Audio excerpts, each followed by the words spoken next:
نحمده ونصلي على رسوله الكريم اما بعد بسم اللہ الرحمن الرحیم السلام علیکم ورحمۃ اللہ وبرکاتہ۔ اللہ کا ذکر کرنا، اللہ کا ذکر کرنے کی فضیلت، اللہ کا ذکر کرنے کے وہ فضائل جو کم ہی لوگ جانتے ہیں۔ اللہ کا ذکر کرنے سے کیا ملتا ہے؟ محترم ناظرین، آج کی یہ ویڈیو بہت اہم ہے کیونکہ اس ویڈیو میں قرآن کی آیات، قرآن کی صورتوں اور اللہ کے اسماء حسنہ اور چھوٹے چھوٹے ذکر کو تفصیل کے ساتھ بیان کیا گیا ہے۔ ویڈیو بہت اہم ہونے والی ہے، اس لیے ویڈیو کو آخر تک ضرور دیکھیے گا۔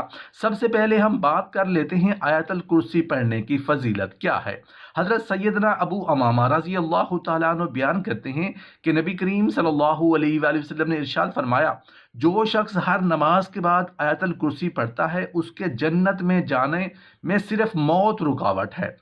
آیت الکرسی میں اللہ تعالیٰ کی ہمیشہ قائم رہنے اور کل کائنات کو قائم رکھنے اور اس کے ساتھ زمین و آسمان اور جو کچھ ان میں ہے اس کا مالک ہونے کے اوصاف کو بیان کیا گیا ہے۔ آیت الکرسی کا ورد کرنا چوری اور مالی نقصان سے بھی انسان کو محفوظ رکھتا ہے، اور آیت الکرسی کے وظیفے کو معمول بنانے والا انسان زندگی میں پیش آنے والے مختلف حادثات، بلیات، جنات، جادو اور شیاطین کے چالوں اور ان کے شر سے محفوظ رہتا ہے۔ سبحان اللہ العظیم و بحمدہ پڑھنے کی فضیلت کیا ہے؟ حضرت سیدنا جابر رضی اللہ تعالیٰ عنہ بیان کرتے ہیں کہ نبی کریم صلی اللہ علیہ وآلہ وسلم نے ارشاد فرمایا، جو شخص یہ کلمات کہتا ہے سبحان اللہ العظیم و بحمدہ، یعنی پاک ہے اللہ، عظمت والا، حمد اسی کے لیے ہے، تو اس شخص کے لیے جنت میں کھجور کا درخت لگا دیا جاتا ہے۔ اللہ تعالیٰ کی ثنا کا ورد اکثر اوقات زبان کی زینت رہنا چاہیے۔ جتنی زیادہ تسبیح بیان کریں گے اتنے ہی زیادہ درخت جنت میں اس کے لیے لگائے جائیں گے۔ دو آسان ترین کلمات پڑھنے کی فضیلت۔ حضرت سیدنا ابو ہریرہ رضی اللہ تعالیٰ عنہ بیان کرتے ہیں کہ نبی کریم صلی اللہ علیہ وآلہ وسلم نے فرمایا، دو کلمات اللہ تعالیٰ کو بہت پسند ہیں، ادائیگی کے اعتبار سے زبان پر بہت ہلکے ہیں لیکن میزان میں بہت وزنی ہیں۔ وہ کلمات یہ ہیں، سبحان اللہ و بحمدہ سبحان اللہ العظیم۔ اللہ پاک ہے اور تعریف بھی اسی کی ہے، اللہ پاک ہے، عظمتوں والا ہے۔ اللہ تعالیٰ کے اسماء بالخصوص اسم اعظم کی تسبیح بیان کرنا انتہائی اعلیٰ عمل ہے۔ مسنون اذکار کو اگر جمع کیا جائے تو بیشتر اذکار ایسے ہیں جن میں سبحان اللہ، الحمدللہ اور لا الہ الا اللہ کے کلمات ملیں گے۔ اس سے ظاہر ہوتا ہے کہ اللہ تعالیٰ اپنے بندوں کو اپنی تعریف و تسبیح بیان کرنے کا عادی اور پابند بنانا چاہتے ہیں۔ نبی کریم صلی اللہ علیہ وآلہ وسلم نے فرمایا ہے کہ اس انسان کی زبان بہترین زبان ہے جو اللہ کا ذکر کرتی ہے۔ اللہ پاک کی تسبیح اور تحمید جس انسان کا معمول بن جائے وہ قیامت کے روز تمام لوگوں سے زیادہ نیکیوں کا مالک ہوگا۔ سورہ ملک کی تلاوت کرنے کی فضیلت۔ حضرت سیدنا ابو ہریرہ رضی اللہ تعالیٰ عنہ بیان کرتے ہیں کہ نبی کریم صلی اللہ علیہ وآلہ وسلم نے ارشاد فرمایا، اللہ تعالیٰ کی کتاب قرآن کریم میں 30 آیات پر مشتمل ایک ایسی صورت ہے جو اپنے تلاوت کرنے والے کے لیے قیامت کے دن سفارش کرے گی، اسے جہنم سے نکال کر جنت میں داخل کرے گی۔ نبی کریم صلی اللہ علیہ وآلہ وسلم نے فرمایا، قرآن کریم میں 30 آیات پر مشتمل ایک صورت ہے جو اپنے تلاوت کرنے والے کے لیے اللہ کے ہاں سفارش کرے گی، اس شخص کو معاف کر دیا جائے گا۔ وہ سورہ تبارک الذی بیدہ الملک یعنی سورہ ملک ہے۔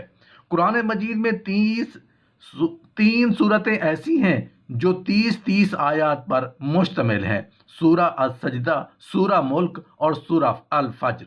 لیکن مذکورہ بالا حدیث میں سورہ ملک کی فضیلت کا ذکر ہے جیسا کہ ابن ماجہ کی روایت میں مذکور ہے۔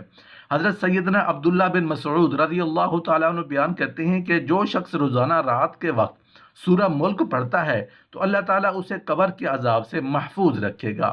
آپ صلی اللہ علیہ وسلم فرماتے ہیں، اس سورہ کو المانعہ بھی یعنی بچانے والی بھی کہا جاتا ہے۔ نبی کریم صلی اللہ علیہ وآلہ وسلم نے فرمایا کرتے تھے کہ میں چاہتا ہوں کہ ہر مومن کو یہ صورت یاد ہو۔ اس صورت کی تلاوت تنگ دستی سے بھی نجات کا ذریعہ ہے۔ اسماء حسنہ یاد کرنے کی فضیلت۔ حضرت سیدنا ابو ہریرہ رضی اللہ تعالیٰ عنہ بیان کرتے ہیں کہ نبی کریم صلی اللہ علیہ وسلم نے ارشاد فرمایا، اللہ تعالیٰ کے 99 یعنی ایک کم 100 نام جو انہیں یاد کرے وہ جنت میں داخل ہوگا۔ اسم اعظم کا وظیفہ کرنے کی فضیلت۔ حضرت سیدنا علی المرتضیٰ رضی اللہ تعالیٰ عنہ نے فرمایا کہ ایک مرتبہ نبی کریم صلی اللہ علیہ وسلم نے مجھ سے فرمایا، میں تمہیں ایسے کلمات نہ سکھاؤں جب تم انہیں پڑھو تو تمہارے گناہ معاف کر دیے جائیں، حالانکہ تمہارے گناہ معاف ہو چکے ہیں، پھر بھی تم یہ کلمات پڑھا لیا کرو۔ لا الہ الا اللہ الحلیم الکریم، لا الہ الا اللہ العلی العظیم، سبحان اللہ رب السماوات السبع ورب العرش العظیم، الحمد للہ رب العالمین۔ اس حدیث میں حضرت سیدنا علی رضی اللہ تعالیٰ عنہ کی عظمت کا بیان ہے۔ انسان کو کبھی بھی یہ نہیں سمجھنا چاہیے کہ اس کے نیک اعمال اس کی بخشش کے لیے کافی ہیں، اللہ سے معافی مانگتے رہنا چاہیے۔ نبی کریم صلی اللہ علیہ وآلہ وسلم نے فرمایا تھا، میں روزانہ 100 مرتبہ اللہ تعالیٰ سے معافی مانگتا ہوں، جبکہ نبی کریم صلی اللہ علیہ وآلہ وسلم کی حیات و سیرت کی پاکیزگی کا یہ عالم ہے کہ آپ صلی اللہ علیہ وآلہ وسلم کی ذات و زندگی میں لفظ گناہ کا تصور بھی نہیں ہے۔ آپ صلی اللہ علیہ وآلہ وسلم کو تو پاک بازو کے امام ہیں، لیکن آپ صلی اللہ علیہ وآلہ وسلم کا روزانہ 100 مرتبہ استغفار کرنا ہمارے لیے ایک درس ہے۔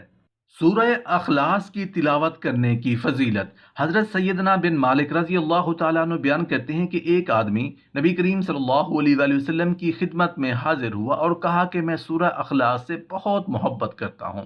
نبی کریم صلی اللہ علیہ وآلہ وسلم نے فرمایا، اس کی محبت تمہیں جنت میں لے جائے گی۔ حضرت سیدنا ابو ہریرہ رضی اللہ تعالیٰ عنہ بیان کرتے ہیں کہ میں نبی کریم صلی اللہ علیہ وآلہ وسلم کے ساتھ ایک جگہ سے گزر رہا تھا کہ کسی شخص کے سورۃ اخلاص یعنی سورہ قل ھو اللہ احد پڑھنے کی آواز آئی تو نبی کریم صلی اللہ علیہ وآلہ وسلم نے فرمایا، اس شخص کے لیے واجب ہو گئی۔ میں نے پوچھا، یا رسول اللہ صلی اللہ علیہ وآلہ وسلم کیا واجب ہو گئی؟ آپ صلی اللہ علیہ وآلہ وسلم نے فرمایا، جنت۔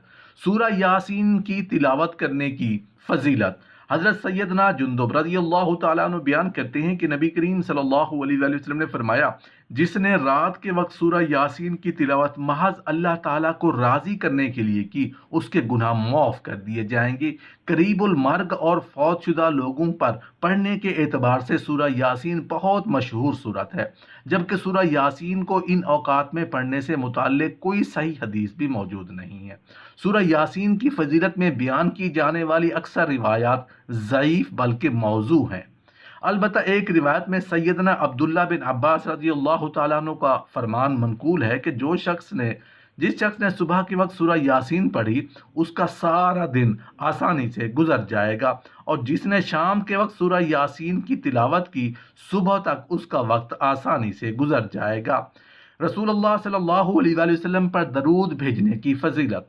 حضرت سیدنا انس بن مالک رضی اللہ تعالیٰ عنہ بیان کرتے ہیں کہ نبی کریم صلی اللہ علیہ وآلہ وسلم نے فرمایا، جو شخص مجھ پر ایک بار درود پڑھتا ہے، اللہ تعالیٰ اس پر 10 مرتبہ رحمت نازل فرماتے ہیں اور اس کے 10 گناہ معاف کر دیے جاتے ہیں، 10 درجات بلند کر دیے جاتے ہیں۔ نبی کریم صلی اللہ علیہ وسلم کا نام سن کر درود پڑھنا فرض ہے۔ نبی کریم صلی اللہ علیہ وآلہ وسلم کا نام سن کر درود نہ پڑھنے والا انسان اللہ کی رحمت سے محروم ہو جاتا ہے۔ نبی کریم صلی اللہ علیہ وآلہ وسلم نے ایسے انسان کو بخیل قرار دیا ہے جو آپ صلی اللہ علیہ وآلہ وسلم کا نام سن کر درود نہیں پڑھتا۔ تسبیح، تحمید اور تحلیل کرنے کی فضیلت۔ حضرت سیدنا ابن عباس رضی اللہ تعالیٰ عنہ بیان کرتے ہیں کہ نبی کریم صلی اللہ علیہ وآلہ وسلم نے فرمایا، جو شخص یہ کلمات کہتا ہے، اللہ تعالیٰ ان کلمات کے بدلے میں اس کے لیے جنت کا درخت لگا دیتے ہیں۔ سبحان اللہ والحمد للہ ولا الہ الا اللہ واللہ اکبر۔ اللہ پاک ہے، تمام تعریف اللہ کے لیے ہے اور اللہ کے سوا کوئی حقیقی معبود نہیں، اور اللہ بہت بڑا ہے۔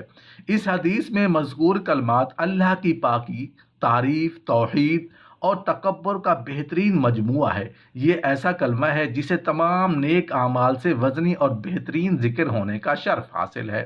اللہ کے ہاں فضیلت والی اور پاکیزہ زبان وہی ہے جو اللہ کی حمد و ثنا، تسبیح، تکبیر اور توحید کا ذکر کرتی ہو۔